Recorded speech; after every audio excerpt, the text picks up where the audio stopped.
यातला भाग नाही आहे। परंतु नॅपकिन हा आमचा पहिल्यापासून आहे। त्याच्यामध्ये असं नाही ना की मी आता आमदार झालो आणि नॅपकिन घेतला आहे। जे आहे ते आहे आम्ही सांगतो आहे ना।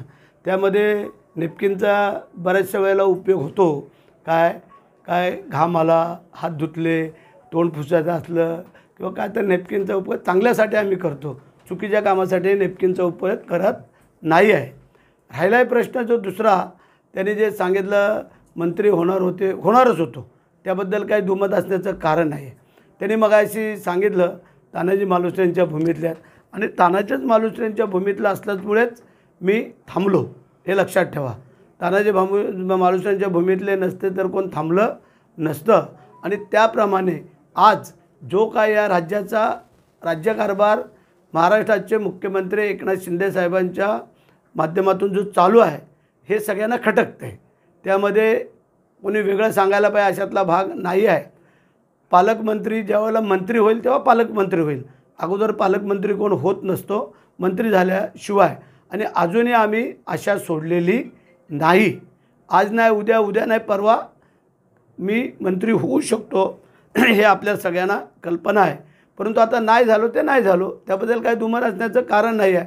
परंतु मी मंत्री नसलो, पालकमंत्री नसलो तरी माझ्या मतदारसंघातली माझ्या जिल्ह्यातली कामं काय थांबलेली नाहीत। विकास कामं आम्ही डबल ताकदीने जोमाने आम्ही करतोय।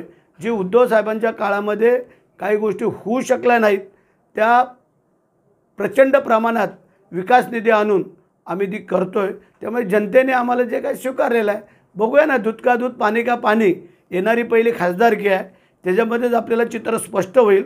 मग त्यानंतर आमदारकीचे नंतर आहेच। तर त्याच्यामुळे उद्धव साहेबांनी जे काही इथे येऊन बोलून गेलेत काय हरकत नाही आहे, ते त्यांच्या परीने बोललेले आहेत। आम्ही त्याला वेगळं उत्तर देतो आहे अशातला भाग नाही आहे।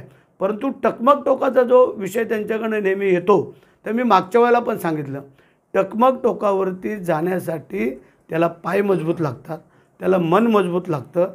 आणि ज्याला टकमक टोकावरती जाण्यासाठी रायगडला आपण किती वेळा आला तो हे तर सांगा।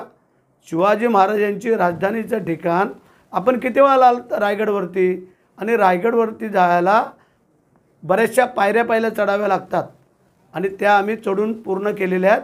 त्याच्यामुळे आम्ही सांगितलेलं आहे की टकमक टोक हे आम्ही बऱ्याच वेळेला पाहिलेलं आहे, परंतु भरत शेटला टकमक टोकावरून पाडणारा अजून पैदा झालेला नाही आहे, हा माझा सवाल आहे।